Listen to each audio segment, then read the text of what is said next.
All right. Ready to go? Yeah, just waiting for the.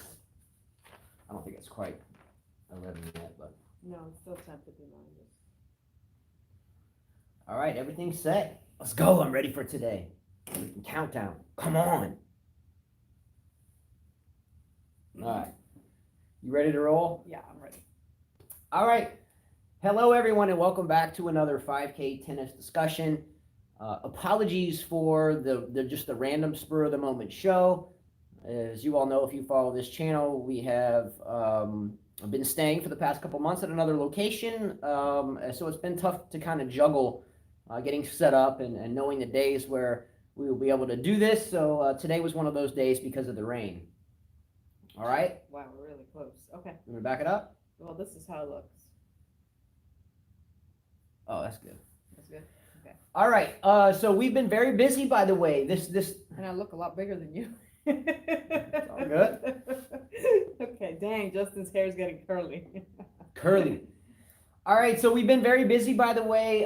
Again, generally just before a major, we're doing these shows every other day or every day. But again, because we don't have our normal studio or kind of area set up, and by the way, it's getting much closer at this point.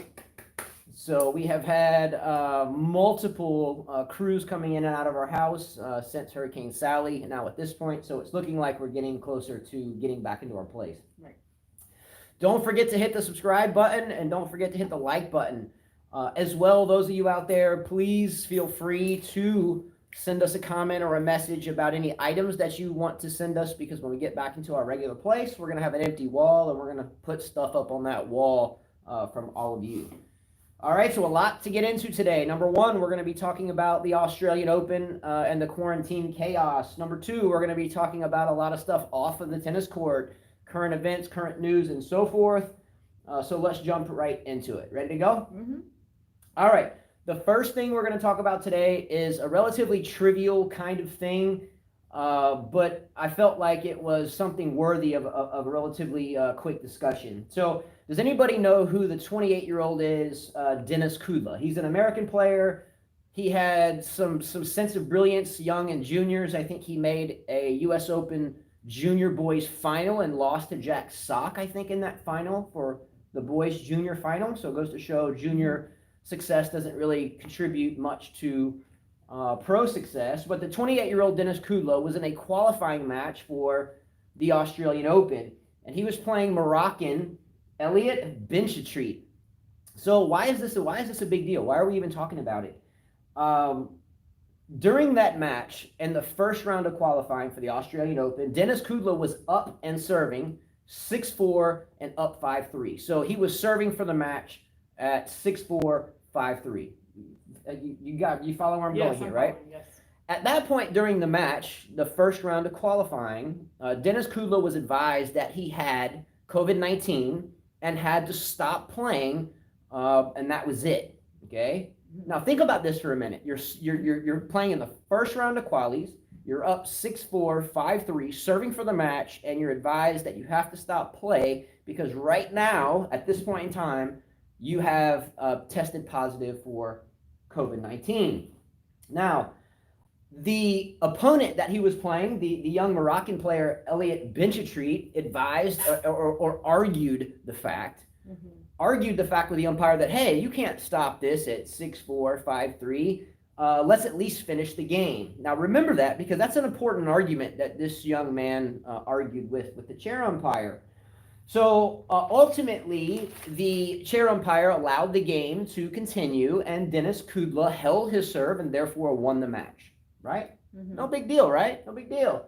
However, Denis Kudla tested positive for COVID-19 and was in the middle of the match told to default. Now, the Benchetrit guy fought for the match to continue. He lost the game and ultimately the match, but just after the match completion, what happened to Denis Kudla? Disqualified. He was disqualified. So here is Denis Kudla supposedly going into the second round of qualies, which is a huge freaking deal for anybody to make a main draw. First round main draw is 32 grand. Am I right? Somewhere in there, 32 G's. That's a lot of money. Was this the second round of qualifying? It was the second round of qualifying. Yes. Yeah. Mm-hmm. So if you make the main draw and lose in the first round, correct my math, but it's like 16,000 or 32,000. I forget. Anyway, so Kudla is therefore disqualified from his next match because obviously he can't play because he tested positive for COVID-19, and subsequently the young man Benchetrit lost, so he is out. So there is a lucky loser involved That made no sense. that won his first round match, that did not have to play a second round match, that now ends up in the third round of the Australian Open qualies, and that person would be an Australian tennis player by the name of Dane Sweeney that did not have to play a second round quality match, rest R&R, and pops into the third round. Now, why is this a big deal? Why can we talk about why this is a big deal? Aren't we? Well, it's definitely a big deal for the one who lost because they should have allowed him to go to the third round. Yeah. Honestly, because we knew that, Kudla tested positive for coronavirus, therefore he's not going to play another round. What's the whole point of even letting him finish that match?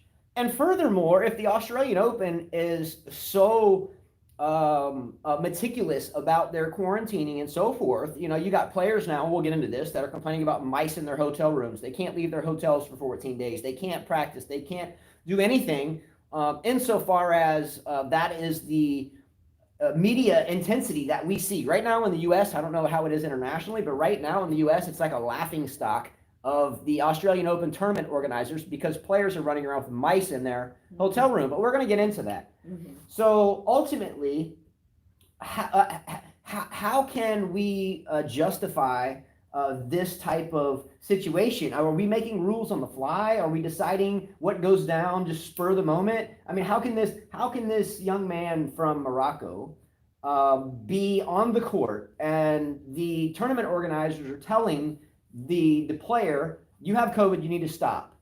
Obviously, the guy doesn't know the rules. And how do you have hope? Well, I guess they took the test before they played the qualies, Probably. and the results didn't come until later on. Right. They just got it as he was playing the match. 2 points away from the match completion.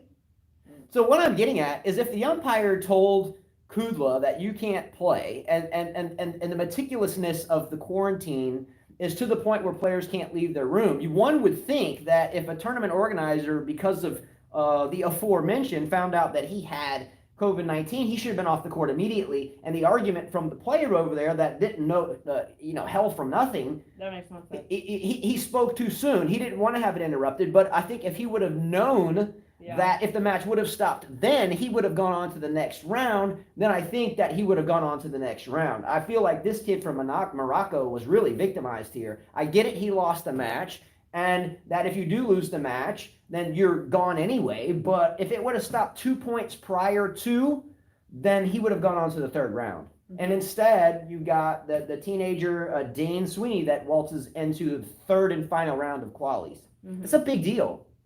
Yeah, pretty messed up. Bad deal for that guy. Anyway, so when I was looking up Denis Kudla, I ran into an article about Jack Sock.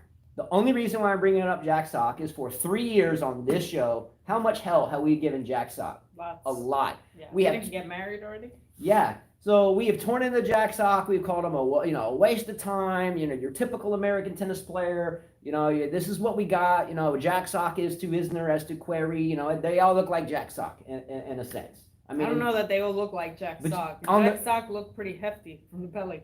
All right, so I was looking up about Denis Kudla, and I found an article written by Scott Fowler, and I'm giving props to him. I have no idea who he is. I have no correlation with Scott Fowler, but I felt like because of the hell we'd given Jack Sock over the past 3 years, that it deserved to kind of go over or summarize his article. What happened to Jack Sock, right? Once a top 10 player, we know that. He was ranked, I think, number 8 in the world at one time, made the ATP finals at the end of the year, and I think he won a ATP Masters 1000. I think it was Paris, correct me if I'm wrong. Ugly ass forehand. All right. By the way, Wildlife won that first round Australian at 77,000. Boom, knowledge drop. Stat of the day. I hate sitting hunched over this table. Yeah. Ready to get back in my chair. Yes, agree. All right, so once a top 10 player, household name, internationally, not just in the country, right? He had a thumb injury that required an intense surgery and some rest and recovery, right? He had some nagging back injuries at the same point in time, right? Within that period of convalescence, I didn't know this. I knew he had gotten married, but I didn't know where within that time Pretty period. white, by the way. Yeah. So he was happily married, as the article suggests, and Jack Sock, who is a Kansas City native, moved to North Carolina, where he trains every day to this day with his coach, Bogomolov Jr. Bogomolov was another American player. Okay. Surely by the last name, you know he's not of U.S. descent, but nonetheless, neither here nor there. Mm-hmm. So now Jack Sock is actually practicing every single day in the Charlotte area of North Carolina. Mm-hmm. It's kind of comical in a way, but not really, that he goes and practices every day at his own club that he's a member of, and no one there even realizes who he is. Not that it matters, you know, he's a has-been, right? So no one even knows really who he is, and you have club members walking by, having no idea that there is a former top 10 player in the world training on that court right there. So all I want to say is this, you know, hey, when it comes to tennis, it means 100% focus. Right. You have to be focused. If you're involved in new married life, i.e. Sloane Stephens, if you're involved in Did she get married? Well, she's going through her engagement process. Gotcha. But when we're getting the 2 new dogs, when we got our white picket fences, when we got the new house, when we're making cross-country moves, the focus is not inherently on tennis, right or wrong. Right. How difficult is it to prepare and play this game if you are not 100% on it, day in and day out? Very difficult. So I find it that even taking a week break, well, I mean, I took an 8-year break and I came back, you know, just the same, just that I had to get back fit, tennis fit. I was running every day and stuff, so I was fit. Yeah. Tennis fit. But to be at that top level, I think in any sport, you have to train every day. Yeah. So, which is why a lot of players are complaining in Australia right now.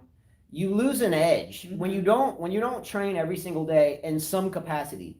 You tend to lose an edge. Right? We lose a little bit of confidence, maybe. We have a little rust on our serve, maybe. We can't put our volleys away as we did, you know, 14 days ago after not playing at all. Right. Hence why I said 14 days. Yeah. While I said Jack Sock should have focused on doubles already. And he's a doubles maestro. That's a good comment. Yes. But he made it to the top 10 in the world in singles. So with that said, either the playing field was incredibly weak late in the year that year, if I remember correctly, in 2017, when he made that run, it was at the end of the year, if I remember correctly. But anyway, he's a double specialist. I think he filled in for one of the Bryan brothers with the other Bryan brother when one of them had, I think, a little hip issue. Yeah. And they won a couple of majors, am I right? Yes, they did. So he's been in the game, but from a singles perspective, I think there's a good kind of chronology here about why, where, when, and what happened. I like Ethan's comment. He says, guess you have to be Serena to be able to do so much off the court activity and to be on top. She was number 1 in 2002 and 3, while she was at the peak of her celebrity commercials, Oprah, etc. True, but let's remember that Jack Sock never got to the level that Serena got to. I mean, she already had slams, you know. She was a fierce competitor. I mean, her game was way better than Jack Sock. Yeah. I mean, Jack Sock scratched the top 10 and then kind of disappeared. Whereas Serena's been in the top 10 for like a decade or more. Yeah, and in 2002, 2003, she was relatively new still in her career. I think she was like 4 or 5 years into it. Yeah. But again, she was dominating. She could take that break just because she was dominating. Because she was Serena. Yeah. Now, this plays into the next kind of topic per se and I think Ethan just said it very well. Serena could do her things and still come back and dominate, right? Whereas some players can't do that. Now let's fast forward to the main topic of today. The Australian Open 2021 and the quarantine chaos, and whether or not it's fair for the other players, whether there's a lot of luck involved of your training regimen at this point, whether you're in Melbourne or whether you're in Adelaide, whether you're with the likes of Serena, Djokovic, Nadal, Barty, Osaka, TM, all these people that are playing, or the 6 major ones that are playing an exhibition in Adelaide, how this factors into Australian Open 2021 performance.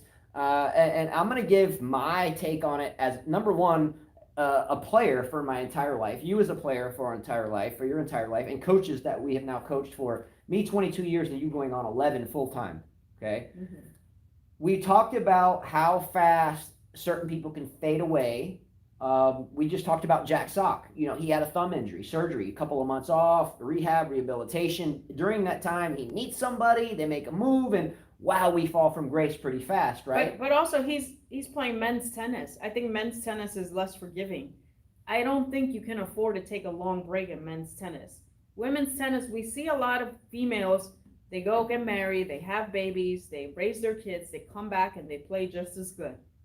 I don't think you can do that in men's tennis. It's too fast. There's too many guys that are very, they're just right there, they're close. Women's, you have this big gap still. Yes, because the service hold is not such a variable in women's tennis. The service hold is everything in men's tennis. If you get broken once, you can pretty much these days count the set being over, and being crisp and on time, your rhythm. The timing is everything, and when we take 14 days off and we lose timing, that becomes a big time variable. All right, so how does the current quarantining situation in Australia right now play out in February? Does it matter? Our players, as we're learning about, our players that are quarantined for 14 days without any training, now at a more significant disadvantage than those that have been able to train for X amount of hours every single day, number one. So let's look at that. You mentioned just a second ago, men's tennis. You have to be able to train every single day for multiple hours a day to stay crisp, to stay on it, and to stay kind of locked in on your game. Yeah. For men in hard quarantine, which is a quote by the Australian Open, meaning they can't actually leave anywhere. They can't leave their hotel room for 14 days. They have to do whatever they can in their room. Do those players come out of the room with a 2-week disadvantage of being on their game than those that were not in those situations? Yeah, of course they're at a big disadvantage. What I don't understand is why they're not allowed to practice. It's been proven that you can't transfer coronavirus through tennis balls. So I don't understand why they can't practice. To me, that makes no sense why these guys are stuck there. It's a great point. I mean, that's stupid. I'm sure that they have tennis courts somewhere here, somewhere there. Maybe transfer a room first, second floor. Those players are going to go train at these courts at this time to this time, 3 and 4. Why can't they do that? I don't understand. I feel like they're in jail. It makes no sense to me.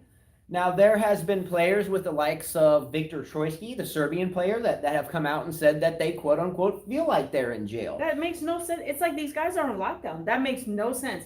By the way, here in the United States, cafeterias are opening up in school. Bars are open. My son is finally doing school in person at the academy. It seems like we've softened up a lot here. So why is it in Australia so tight when their cases are not even as high as ours? It's a great point. Now, for the past couple of days here in the United States, I don't know about you guys elsewhere, but the channels and I guess the avenues that we follow to keep up with the tennis world, more than I guess I'm assuming most of you see the same channels, but maybe not. So what we see here a lot of is the following: mice in the hotel rooms. Now, let me think about this for a second. First of all, I'm not staying in a hotel if you have mice running around like that. No, let's look at this. Let's look at this objectively. So let's take into example. I lived in New England and Vermont for about 5 years. Okay, in the wintertime when it's like 20 below zero, any warm-blooded mammal will find their way indoors, not just to invade your home, but just to get warm, right? So having mouse traps and such is quite commonplace in cool weather, no matter how lavish your home may be, right? However, isn't Australia this time of the year like really hot? Isn't it like a really warm climate? So the mice in the hotel room, I don't really care about the players dealing with a mouse. It's the fact that the hotel would have mice in their hotel room in the first place. Let me go back to these comments. Winterchia says Grand Hyatt has mice. Oh my. That's what I'm saying. And then Wildlife One says Putuseva had a mouse in 2 separate hotel rooms. That's a nasty hotel. How does that, yeah. How does that happen? These guys, I'm sorry, like at the academy, I saw some of the parents, their kids crying about the mice, but it's cold there, like you said. Yeah, so they're trying to be warm. They're getting warm. And if you leave food out, any kind of rodent is going to come. That's normal. Yeah. But these rodents are just coming out. I hate mice, by the way. I don't care if people think they look cute. I can't stand anything that's a rodent. Ugh. But, I mean, it's a shame. Like, what are you saying? That this hotel is that nasty that there's mice running around? It gives it a bad name. Yeah, it's really quite preposterous. It's hideous, actually. I get that the fact that there's mice there in the first place, but like Wayne and Chia just so eloquently said, you're at the Grand Hyatt, and there's a mouse. A 5-star. A 5-star hotel, and there's a mouse somehow infiltrating the 27th floor. They just lost 3 stars because of that. How does that even happen? So it's not that. Yeah, I get it's kind of stupid and petty for the players to complain about a little mouse. I get it. How many mice have we had in different places where we've lived? A lot. Wayne and Chia said, "How do mice get to the upper floors?" Right. So they must have had a family in there at some point. Like the mice must have been breeding on like floor 27 for a long time. Yeah. Because for a crumb to have been dropped on the floor, a cake or whatever, even if it was a mad party, but for a mouse to have migrated into the hotel room that quick, and 2 times, as he said, Putin Save Us had 2 different visitors. Yeah, he said she's a mice magnet. Well, either way, gee whiz, she's at the Grand Hyatt and she's got mice in there. Yeah. That's not a tennis player problem. That's a management problem. Let me go back to some of these comments. Wildlife said, I haven't been one to say this about tournaments throughout the pandemic, but I seriously wonder if the Australian Open should have been canceled, given the extreme rules. Lucifer says, it will affect all players the same level, but then again, it depends from player to player. Exactly. Wildlife says the men's draw is relatively okay. Sangren is probably the biggest name in the hard quarantine. The women's draw is affected much more. Yeah. Let's see, anything else? Okay, Jack Nolte says, I agree. If there are not decent hotel standards, how can you expect players not to have concerns? Okay, so I guess a lot of you guys... I agree. Yeah, a lot of you guys agree with their strict coronavirus rules. Now look, LS Fire, I've never heard this one. In Denmark, we have lockdown, only food stores are open, and you're only allowed to gather in groups of 5 outside. Wow. No thanks then. Who is that? LS Fire. Hey, big shout out to you, LS Fire out there. Yeah, there are a lot of different kind of geographical locations in which everything is completely different. Lucifer, as always, I love your name, not really. B-Dog said, mice come through the walls. B-Dog! What's up? Tom Brady. Haven't heard from you, bro. Tom Brady. Tom Brady. Mice comes through the walls everywhere. Yuck. How do you even rest or sleep with mice? Yeah, personally, I couldn't. I can't stand them. I remember we were living at a house, right? I think Gabby was like 2 months old. I was dropping off Lily to preschool. And so, you know, I'm like opening the refrigerator. All of a sudden, it wasn't in the refrigerator. It crawled from under, ran through my legs. I screamed. I called him. I'm like, I'm moving out. We're either getting an exterminator or we're getting a cat. And you got a cat. And that's how I got a cat named Roger. You got a cat. Named it Roger, and Roger died not terribly long ago. Hello, Sir John. Hi, guys. Returned from homework. Hope everything's okay. I think Mitrovic just said hi. Just, you know. Blind Fury says, can't keep COVID out of Australian Open. It should be canceled. All right. I'm going to rewind quick to Lucifer's comment. Lucifer made a comment that it varies with the lockdown, different stipulations, player to player. Okay. He said it perfectly. Who was it that said a little while ago? Was it Wildlife that said something along the lines of Serena was able to do what she did off the court and still come back on the court and maintain and dominate?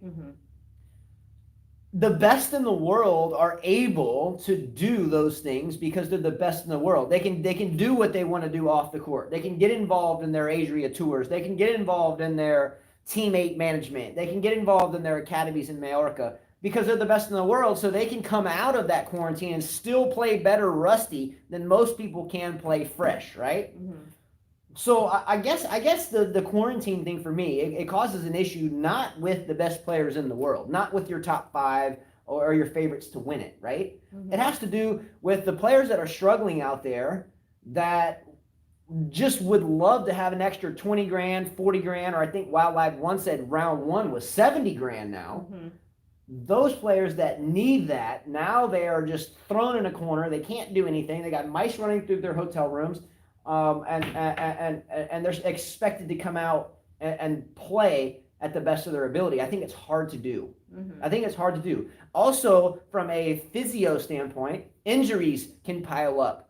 Anytime in my life as a player that I've come off injury and went onto a court and tried to play 100% in a battle type situation, in other words, a match that has some meaning, I've always gotten hurt. Sprained an ankle, re-injured what I re-injured, pulled a muscle in another leg, whatever. It's a problem. So my question is this: is the 14-day quarantine at the Australian Open, gonna be tough. Is it something that's almost insurmountable to overcome? Yeah. as a tennis player. It's tough. That's tough. And they're not even allowed to practice. LS Fire says, so in Denmark, since the indoor tennis is closed because of COVID, except for professional, we play outside down to 0 degrees. Excellent. Celsius. Wow. Yeah, I've played in below zero, not below freezing, below 0 Fahrenheit in New England, and had some good workouts. But it takes time to warm into that. Lucifer said, can we call it the Australian Mass Open? We could. Blind Fury said, COVID has mutated more and it's more infectious. So Australian Open, no chance. So you don't think the Australian Open is going to happen? I think it's going to happen. It has to happen.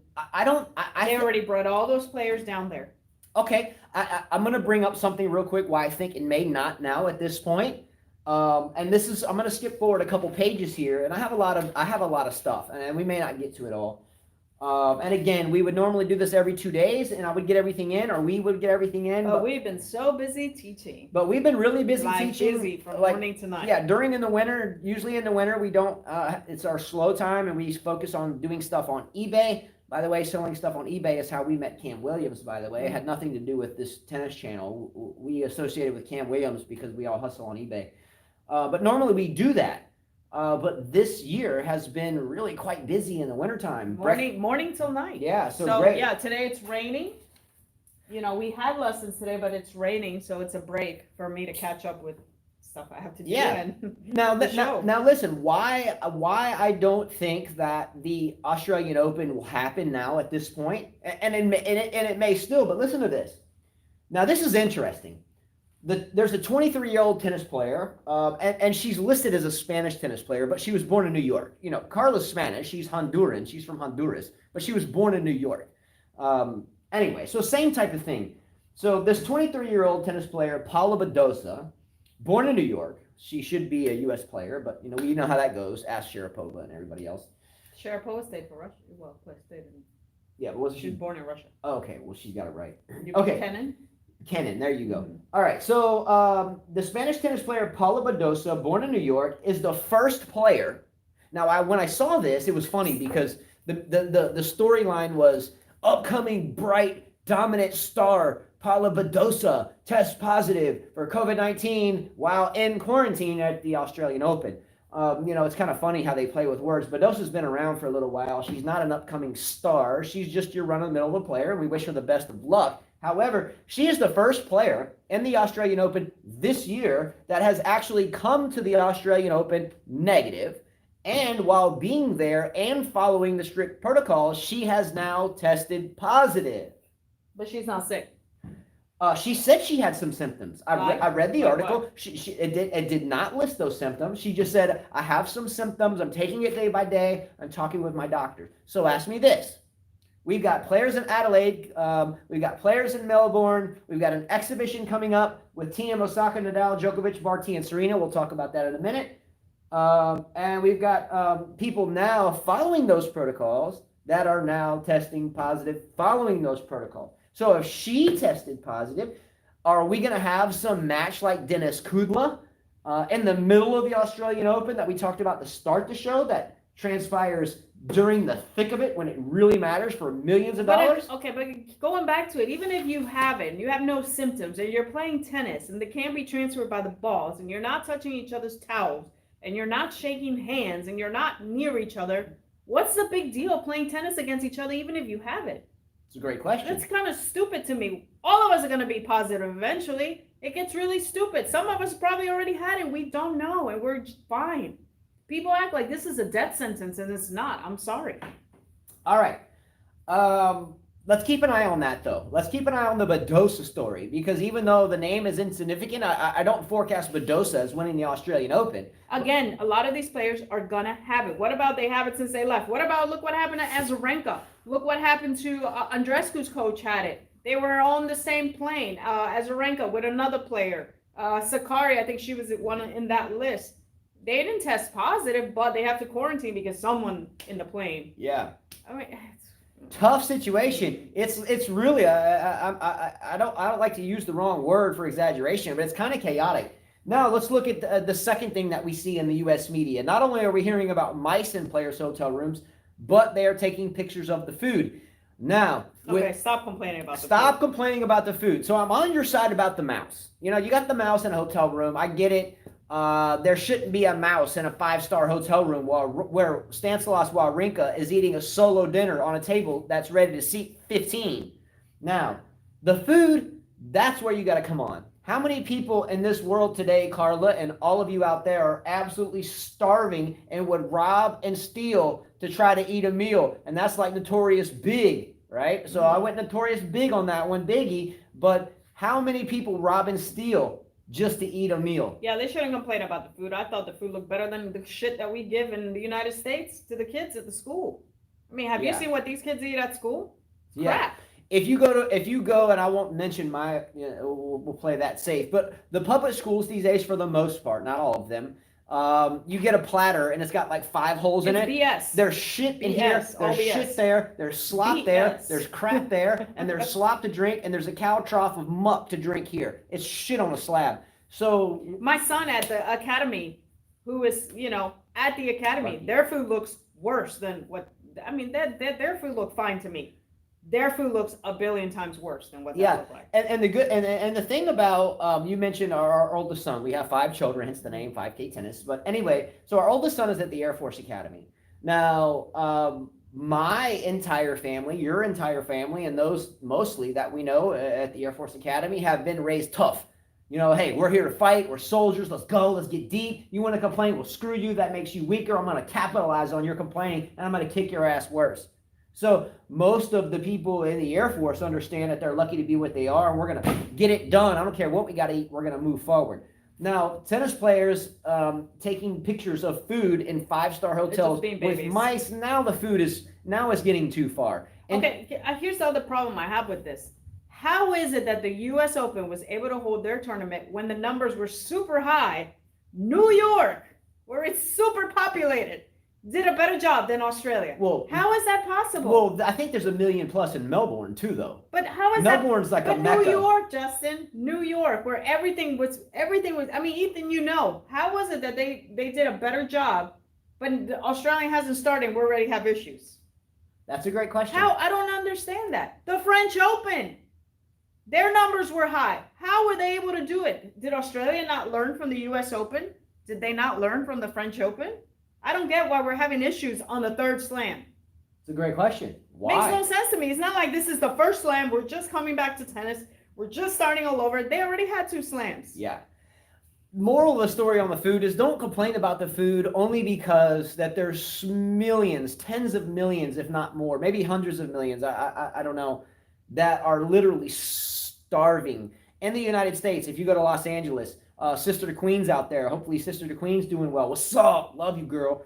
But if you go to downtown LA and drive around the streets, and go to kind of a concentric ring outside of the, kind of the hub, there's tens of thousands of people homeless on our own streets, much less those on different continents elsewhere. Don't complain about the food when it's better than 95% of the people eat globally.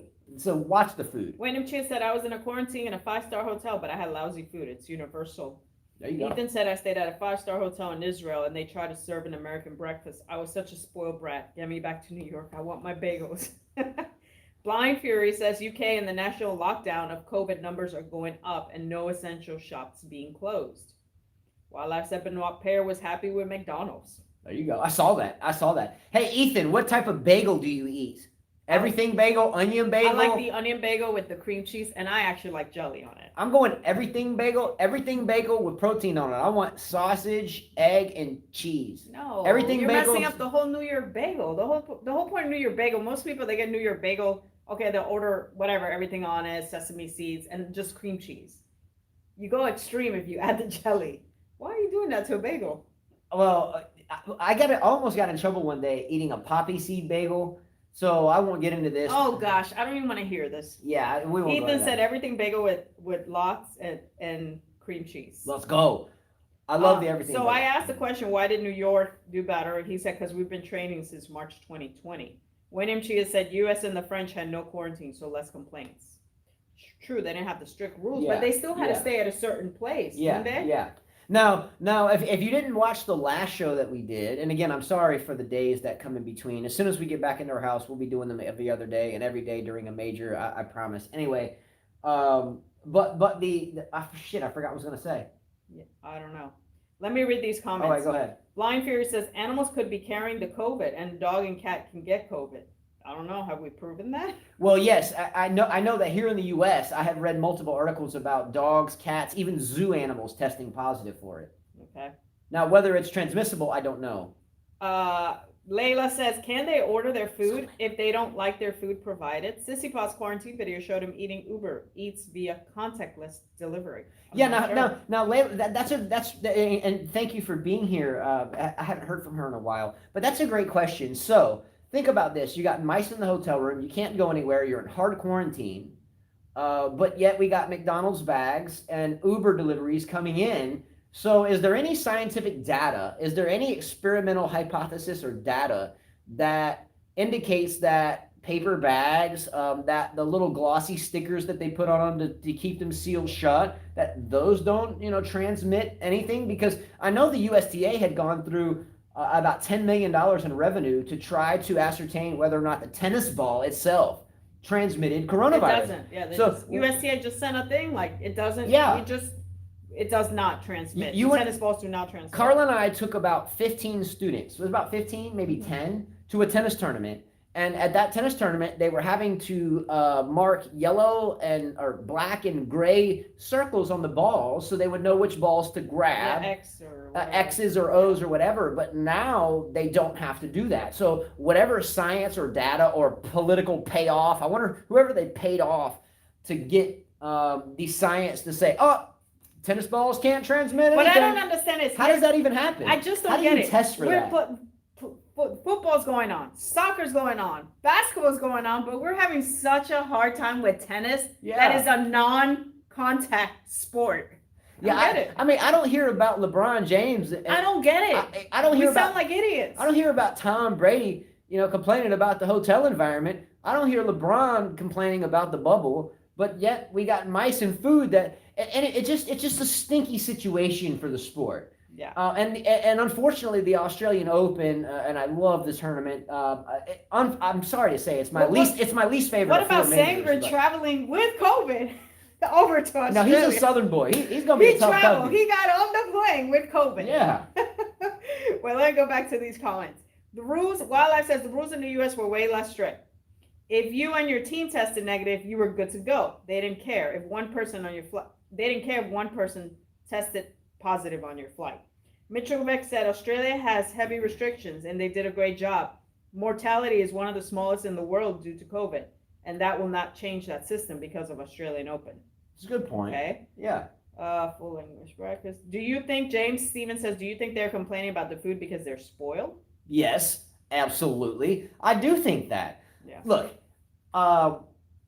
there's always been a saying in tennis that it's a rich people's sport. Now, let's put this into context, because if my dad's watching, and he probably is, he would freaking jump through the phone and smack me with a freaking broomstick. Tennis is not expensive to learn, to play, even at the very highest levels. You can go out, what did Bobby Riggs used to say? I'll play you with a beer bottle, a broken beer bottle, or a broomstick, and I'll still try to give you a match, right? If you don't know who Bobby Riggs is, that was who played Billie Jean King for the Battle of the Sexes in Texas many, many, many moons ago. But anyway, so tennis has become, quote unquote, in this country, a country club sport. Why? Because the infrastructure of our public courts that have metastasized over the past 50 years have never been kept up. The public courts are cracked up. The public schools courts are just jacked up. So the only places that there's good upkept courts to play on these days in the U.S., and I'm speaking for the U.S. only, are at country clubs. Now, how much does it cost, Carla, at a country club where we have both taught? Carla, what was my rate? I won't say where I was, but what was my rate at the last country club that I taught at? $120 an hour? $120 an hour was charged to students to take a lesson from myself for 1 hour. How ridiculous is that? I almost had a tough time sleeping at night knowing I couldn't afford to join the club. I only got about 30% of that money in the first place. And I got spoiled brats on the court with me that got like 16 brand new $300 rackets that cannot even hit a ball consistently in the same part of the court. Now, get those same people and have them start winning tournaments and matches and so forth, and put them in a shitty hotel with bad food and bad mice, and give them a cell phone. What the hell's going to happen? You're going to have a bunch of spoiled-ass kids running around talking about how shitty their damn food is. And if you give them enough time, they'll start bitching about the ceiling, the rackets, the parents, and everything else under the sun. How are they hitting tennis balls against the windows, by the way? I saw one video. I'm like, that's nuts. I'm like, how is that helping you? Yeah. How is it helping hitting against the mattress? I was like, that's nuts too. Layla says, I'm a nurse. I'm working crazy hours with this COVID mess. It's not my own hospital work. I stand in a parking lot giving vaccines, so most of the time I can't participate live. Hey, we're going to give a standing ovation to Layla right now. Stay safe out there. Much love to you. I asked her it's people like you with courage. Is she in the U.S.? Is she, I don't remember. Good job, Layla. Absolutely great job. Stay safe, stay tough. San Diego. Yes, we've had people that come from California. So I'm curious on what part of San Diego for her, and I won't get into all this, but I was born in San Francisco. My father was a captain in the Navy. So when I was 2, they closed the base in San Francisco, which was Fort Baker, Letterman Army Medical Center, which was right underneath the Golden Gate Bridge. We moved to Southern California, Encinitas. So I trained at San Diego Tennis Club in Encinitas with Brad Humphreys as the head pro for about 12 years. And then we moved to the East Coast, where my dad was on the John F. Kennedy CD67, and my coach there was Dave Humphreys at Virginia Beach Racket Club. And then it was pretty much college after that. But hey, SoCal, what's up? I'm with you. Been there. Home turf for me. All right, now lastly, for this Australian Open discussion, let's look at the conditions. So we've had certain players that have come out and have indicated that, hey, I'm in Melbourne, man. This shit sucks, man. I can't leave my room. There's so many people here. Well, I'm sure they've seen the pictures of Osaka with her team. They're out, and they're those that look. You can't be mad at the top players because they've earned that right. Don't hate. You can't hate Wawrinka for taking that picture. He earned that right. Yeah. He won 3 slams. Win some slams and you'll get your old saying. Yeah. Don't play it hate, congratulate. Yeah. Don't play it hate, congratulate. They earned it. But let's look at the conditions. So for the past week or so, since we did the last show, we have heard everything. Adelaide spoiled brats, Melbourne straight thugs, man. We're out here getting rough, man. And people in Adelaide getting down. And then on the flip side of that, Dominic Thiem finally comes out and sheds some light on the subject. So Dominic Thiem, he finally got his first major due to Djokovic's throat hat at the Australian Open. He got his first major with an ass. His only major. He got an ass. His only major. We got a bet there, I think, Wildlife. Got a throat hat. My throat hat got me my first major. So Dominic Thiem, Master Splinter, a.k.a. the throat hat major winner, came out and tried to level out the playing field and said this. Thiem said there's no difference between Adelaide, those here, and those in Melbourne. It's just that in Melbourne, there's more players, therefore more people on lockdown, and therefore a more tighter rotation of practice courts, but we're all getting the same practice. And those people that are in quote-unquote hard quarantine, it's the same either place. Now, with that said, in Adelaide, okay, there's an exhibition upcoming, okay? In Adelaide, there's an exhibition upcoming. Now, we've been talking about certain players that cannot even leave their rooms. They can't practice. They can't do anything. That's tough. Okay? But yet there is an exhibition that is upcoming that involved the following players. Dominic Thiem, a.k.a. Master Splinter, the throat hat Grand Slam major winner himself. Naomi Osaka, Rafael Nadal, Novak Djokovic, Ashley Barty, and Serena Williams. Let me repeat the names. Of course. Dominic Thiem, Naomi Osaka, Rafael Nadal, Novak Djokovic, Ashley Barty, and Serena Williams. The best in the business. Aren't they playing the ATP Cup, right? I'll get into that because I have the ATP Cup as well. But ATP Cup is ATP, so you have to take the women out of that because the ATP Cup is not for the women. That's the Fed Cup. Yeah. All right. Oh, and Halep. Somebody said and Halep. So Halep's in there? Okay, well, let's throw Halep in the mix. Yeah.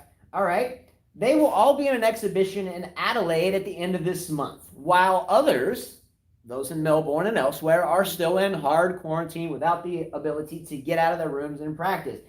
I'm willing to put a bet on the table right now, if anyone will take it. And I love to throw some bets out I got a lot of bets. I love to throw some bets out there. Now, by the way, Cam Williams has bet Carla that Ashley Barty will make it into the second week of the Australian Open. If not, he dresses like her. Yeah. So if you watch Cam show, really good dude. He's a soldier of the same struggle. Has bet Carla that Ashley Barty will make it to the second week. She says she will not. So watch out for that because someone's dressing like a girl on their deal. Anyway, so does anyone want to take a bet with me? And I'll bet up to sets of Y-Tech strings. I'll bet some of our Western and Southern Cincinnati hats. I'll bet cash, whatever. Take this bet. That one of those 7 players, TM, Osaka, Nadal, Djokovic, Barty, Serena, and someone just said Halep. Yeah, Halep's playing, yeah. So they're all in an expedition at the end of this month before the Australian Open. Does anyone want to bet me that out of those 7 players, that one of the men and one of the women wins the Australian Open? Anybody? Does anybody want to take that bet? The players that are getting the exhibition in the midst of all the shit, TM, Osaka, Nadal, Djokovic, Barty, Serena, and someone said Halep. Does anyone want to bet me that one of those players will win or will not win the Australian Open? So far, I don't see it, but I did see James Stevens asked, do you guys think the quarantine in the hotel rooms for long periods of time will cause upsets for top players at the Australian Open? Should, if one of those top... I think we'll see less upsets because those players are quarantined. Well, it was Lucifer that said earlier that it will vary from player to player. So who asked that question? Who was that? James Stevens. So James, yes. I do think that if it's someone outside of, say, Nadal or Djokovic... yes, he's saying they will win. One of them will win. I'm saying one of them will win. Yes.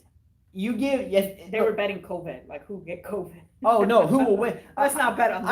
I'm just saying you're giving seven of the best players in the world right now in exhibition.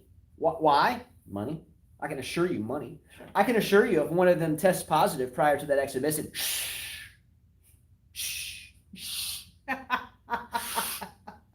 because the world is fair. I can assure you if Serena Williams walks into that exhibition right before she might be having a hit around with Naomi Osaka and her new brand that just dropped with Nike and her new logo and everything. I agree with Justin, so I can't bet. You got COVID? It doesn't really matter. It's okay, you could play. So I will take a bet right now from any viewer out there, whether you're watching it now live or later. I will bet up to $100 US. $100 US. Okay? I'll send it to you, Venmo, PayPal, whatever. $100 US. Count it. Dial it in. I've sent out a lot of money in this show over the past 3 years. I sent out a lot of money. We just sent out an autographed Western and Southern. He got it. He was moving. Alex Couillard. Yeah. We just sent out an autographed hat from the Western and Southern Open to Alex Couillard over a trivia question. Yeah. I'll take a bet up to $100 US. Come on, guys. Come on. that Dominic Thiem, Naomi Osaka. So Mitchell says, so the bet is that Novak will win Australian Open because he plays the exhibitions. Come on, man. No, you're missing it. You're missing the point. He's saying that out of all those I'm saying out of all those players, okay, all of those players, out of Dominic Thiem, Naomi Osaka, Rafael Nadal, Novak Djokovic, Ashley Barty, Serena Williams, and Simona Halep, out of those 7 players, I'm betting someone up to $100 US that one of them wins their respective title. That's all I'm saying. The heavy favorites in the tournament are... He's saying they're going to win. Do you think one of those is... Do you think that's not going to happen? What I'm saying is that you don't see players like Benoit Pierre, Gael Monfils. You don't see players like Badosa. You don't see players like Sabalenka and everyone else in this mix of this limelight exhibition. He said both men and women's champion or just one of the two? I'll even take the bet for both. Shut up. No. I'll take the bet for both. You're dumb. No. As long as someone pays up. Yeah. I'm betting you that. I am betting. Okay, here, I'll make it even better for you. Oh, my gosh. I will tell you this. Either Dominic Thiem, Rafael Nadal, or Novak Djokovic will win the men's title. And I am telling you that either Ashley Barty, Serena Williams, or Simona Halep will win the women's title. You said Serena, Ashley Barty, or Halep will win the Australian One of those 3. You forgot there's not an Osaka in there? Well, yeah, I have Osaka. Oh, okay. I said Osaka, Barty, Serena, Halep. Sorry, I missed that. Dominic Thiem, Nadal, Djokovic. I'll take the bet for $100. One of those 3 will win, and parlay that with either Barty, Serena, Halep, or Osaka winning it. So I'm taking those 7 players against the field to win men's, women's side. Who's up? All right, so William just said he thinks there'll be more upsets amongst the men. Ethan said, if I remember, Serena won Roland Garros in 2015 with the flu. See what I mean? So Michael Jordan flu game. What about the flu game? B-Dog said, The U.S. Open in New York City was still shut down during it, wasn't it? I thought they were. They were. That's a good call by Bito. What's up, Bito? So I've been this is missing what you, I'm man. saying. Imagine one of Missing that dude. Wayne M. Chu said, imagine one of these flights from Adelaide to Melbourne gets tested positive. All stars will be gone. There you go. And there's someone, and they're poor Djokovic, right? Imagine that happens to him. He got it already. Let's say he gets it again, because apparently you can get it again. Let's go. Poor guy. He wasn't meant to pass that record if it does happen. All right, real quickly, players currently not playing the Australian Open. We have known this for a little while. Nothing's really changed, except Andy Murray just bailed out for sure today. So, players not playing. We know Roger Federer isn't playing. I wouldn't have had him as a threat anyway. Kiki Bertens, John Isner, Madison Keys, Christian Grin, Amanda Anisimova, and Andy Murray has dropped out. Again, Andy Murray has dropped out, but we didn't expect him to do much. Okay. Wayne M. Chia said Olympics committee will be very worried now. Have said would be heaps funny if Olympics gets canceled. According to them, they said they're not canceling it. Look, you have to at some point look at the infrastructure, and the Olympics are primed to happen in Japan, and they were supposed to happen last year. I don't know about the billions, and remember, I'm not saying M millions, I'm saying B billions. I don't know what the billions of dollars that were spent building the Olympic venue. Remember when we were watching when they were picking up all the nuclear, like all the stuff? From Fukushima? Yeah, we were watching something like... I think we talked about this before. Yeah, we were putting it in bags. Yeah, we were watching something a year ago about where the triathletes would be doing their swimming and biking and everything, and they had to like jump and swim in the water near the Fukushima plant. Yeah. You know, there was a meltdown after a tsunami. And they were really sketched out about that, and I don't blame them. Nothing like going swimming and growing a third arm and a fourth eyeball. So what's the number? Is it since Wayne M. Chia, you said Japan is a COVID mess now? What are their numbers that it's a mess right now? I haven't kept up. Yeah, and Wayne M. Chia is in Singapore, by the way, so he's very well versed in that area of the world. Political payoff. B-Dog said question mark. You must be behind on the video. It's okay. What political we were talking about payoff? Probably if they walk out onto the court, you know, and you don't have anything. You don't have anything. We need those ticket sales. You just got a cold. Yeah. That's it. All right. Next topic is that the rest of the Masters 1000s tournaments. As you all know, if you follow men's tennis, then you have Masters 1000s, and I think women's version of that is the WTA Premier. They're worth 1,000 points. So the Masters 1000s events for the rest of this year will not have lines people. They will only have the Hawkeye system in place. Now, why I brought this up was for two reasons. About a year ago or 2 years ago, maybe on this show, we did a show about what people liked better. Sony, as the company, Sony's Hawkeye system that watches the ball come in, you know, when hey, I think that was in. No, I think it was out. All right, replay. It shows the ball kind of come over the court on a computer graphic. And, you know, everybody kind of gets anxious about it. Oh, you know, it's out or in, right? There was another version that was developed by a British company called Fox 10, Foxtenn. And that system had cameras lined up around the courts and would actually show the actual live ball and not a computer derivative actually hit the line, flatten out, and then jump off the court. So I bring up this topic for two reasons. The Masters 1000 events will no more have lines people for this year. They will just have Hawkeye. I bring that up for two reasons. Number one, which version did you like better when Hawkeye was competing with Fox 10? Did you like seeing the computerized animation that had a small margin of error, by the way? So when I like the computer, I didn't like to see the ball land. Live ball. Because you couldn't see, well, did it land on the white or did it not? It was tough to tell. So the Hawkeye system takes the ball with cameras mounted around the court, and it generates it into a formula, a physics problem per se, and adds in wind speed, trajectory, spin, and so forth, and then recreates the shot and shows the ball in or out, okay, with about a 0.5% margin of error. So meaning that every ball that comes really close to the line could actually have hit the line or may not have hit the line by an error of 0.5%. Now, the Fox 10 program or system had cameras everywhere and would actually show the physical ball coming down towards the line and then bouncing off of the line. I agree with Carla. I like the Hawkeye system better. One would say, well, why? Why not the Fox 10 ball that showed the actual ball? The problem was ball compression when it hit the line. The ball would land you couldn't tell. The ball would land outside the line, and because of gravity and the physics of the ball would hit and the ball would flatten out really slowly. and then jump back off the line. So a ball where the concave aspect of the ball hit would show out, but then when the ball flattened onto the line, part of it would actually be on the line and then jump off. And I think where the curvature of the ball hits the ground is the indicator of it's in or out. What happens after that is just, part of the deal. So Wildlife says Fox 10 is cool, but he's like, I just think Hawkeye is cleaner. It's cleaner. I agree with you. Yeah. So everybody's saying Novak's gonna be happy because he's not gonna hit anybody in the throat. Maybe he'll hit the computer on the throat. Yeah, Who knows? hack the damn computer and throw. Yeah. They might start coming up with sympathy for the damn computers. They may say, hey, this AI stuff, they're pretty close to being human these days. So if you hit a camera in the face, you have to treat them like a human. And you might get disqualified for hitting our camera. So B-Dog says the new COVID strain is crazy too. Wayne Chia says Japan's a mess, but now the COVID disaster that U.S. is 10 times better in terms of percentage of population infected daily. Blind Fear said the insurance for the Olympics game is going to be a nightmare. Well, I'm hoping that they have the insurance that Wimbledon had last year, where they can just cancel it and get their billions back. But I don't think that's going to happen for the Olympics. Mm-hmm.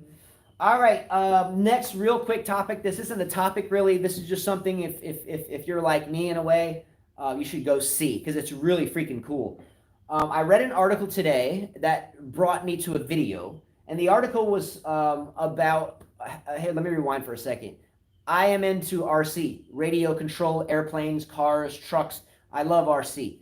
In Southern California as a kid, we used to run them really fast in the desert. Dad out there remembers that.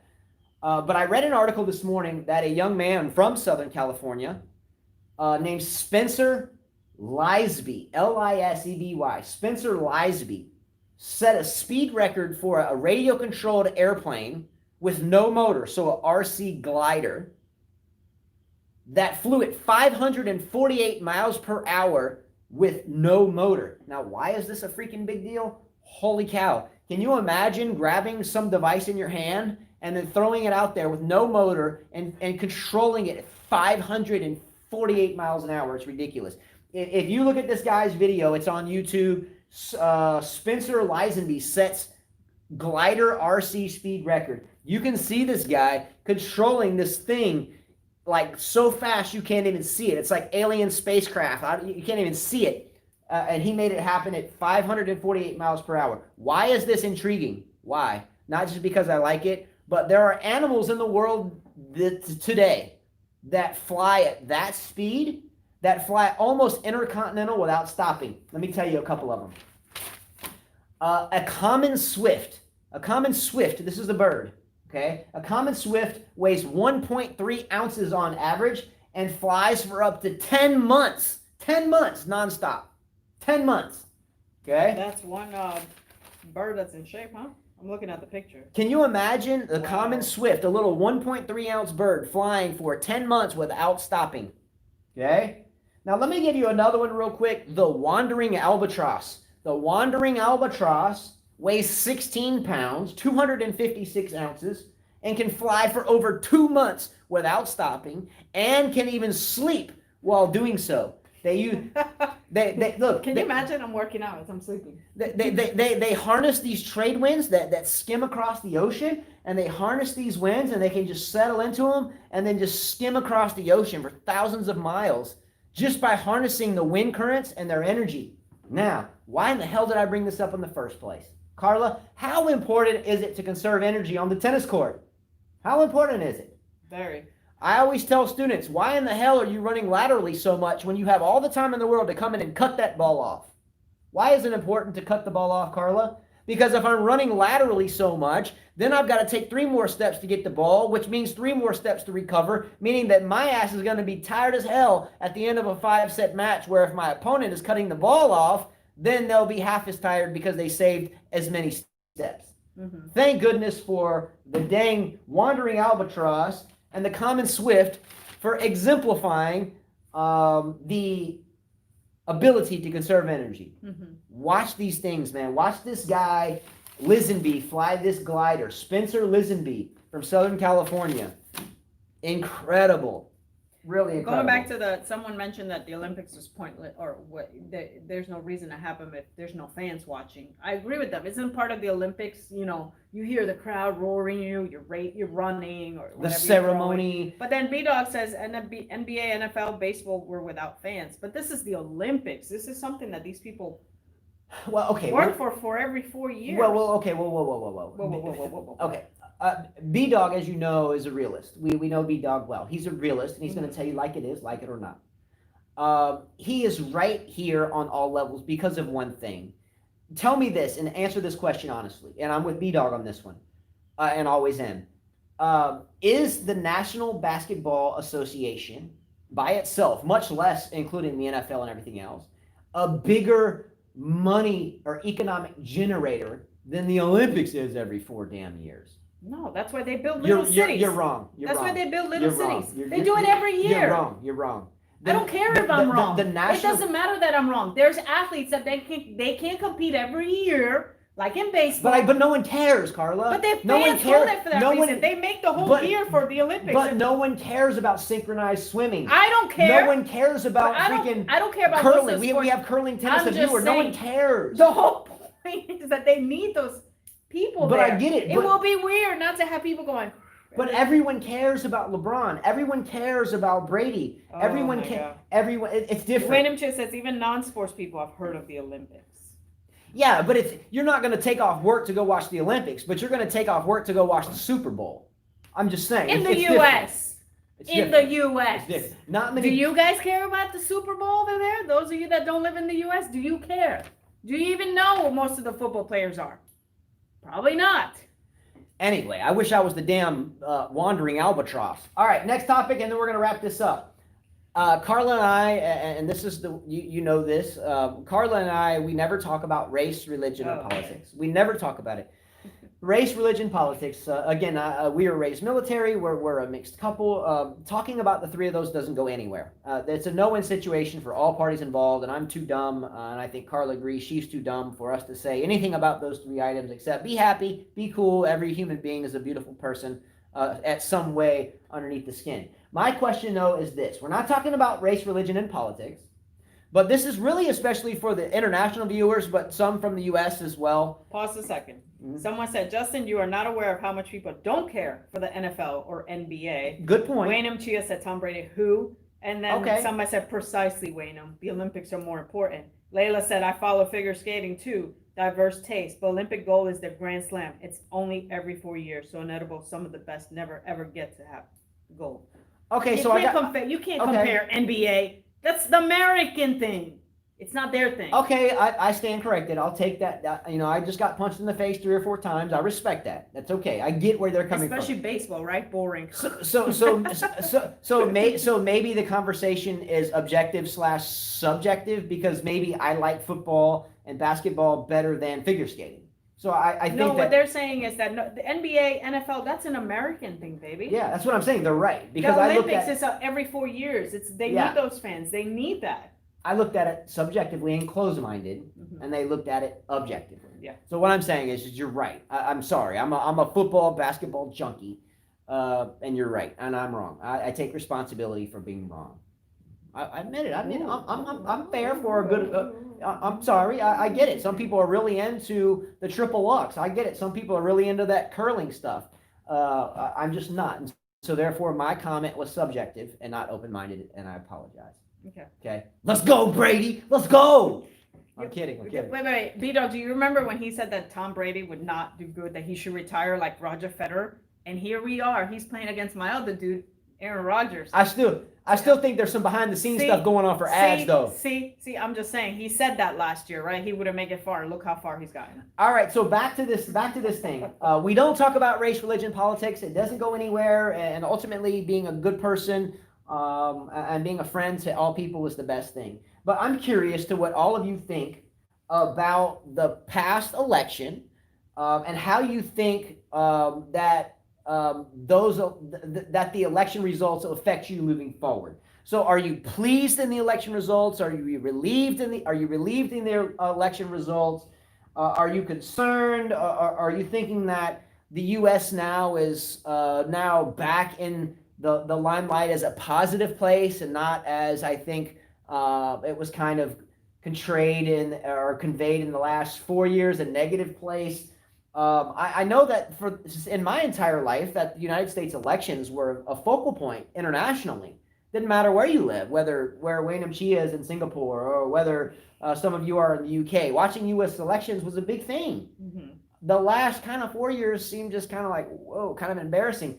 So what I'm getting at is, are you pleased about the election results? How do they affect you? Is the United States still, in your opinion, regarded as an elite place to live, or here recently has it really just gone to hell in a handbasket? How may or may not it affect you, and so forth. So how did that look for you, and what are kind of your reflections thereof?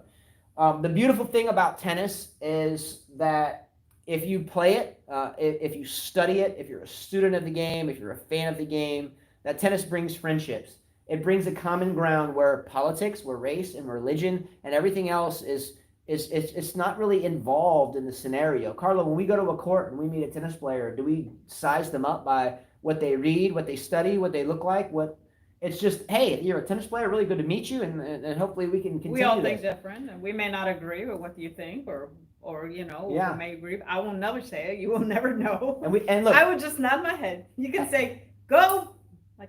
And I think for the most part, if we play a good match and it's a battle, no matter if you win or lose, I think for the most part you come to the net, you kind of give a shoulder pump, what's up, great match, and you look forward to meeting them again. Matt Kane said, we do care about your election results. Ha ha ha.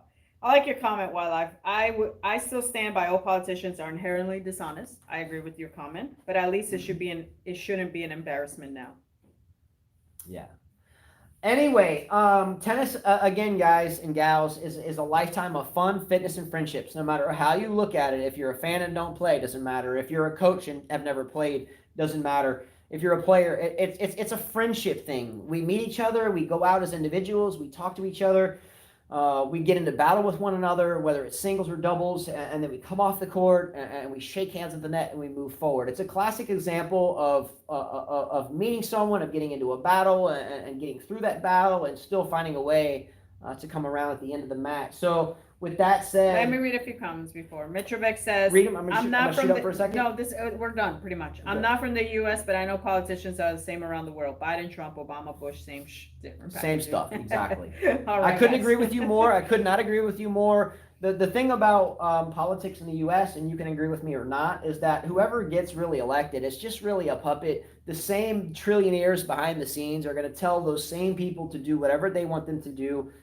By design, in my opinion, and I won't get into that here, but a lot of people ask Carla and I, by the way, why don't you guys do these bot things? You guys would have like 20,000 subscribers right now if you use these bots. I don't even know what the heck the bot is or how to even use them, but every subscriber that we have on this channel has come naturally. We've never used some bot. We've never used, I don't go to other platforms and beg people and so forth. So we do that because it feels like every one subscriber that we get is natural, meaning that they're here because they want to be and not because we kept popping something in front of their face or told them we'd give them, some exposure if you just hit the subscribe button. So what we get is, I think, is genuine, and I really appreciate that to all of you. And ending the ATP Cup draws have come out. The ATP Cup, again, was a derivative from the Davis Cup, which we were always fans of.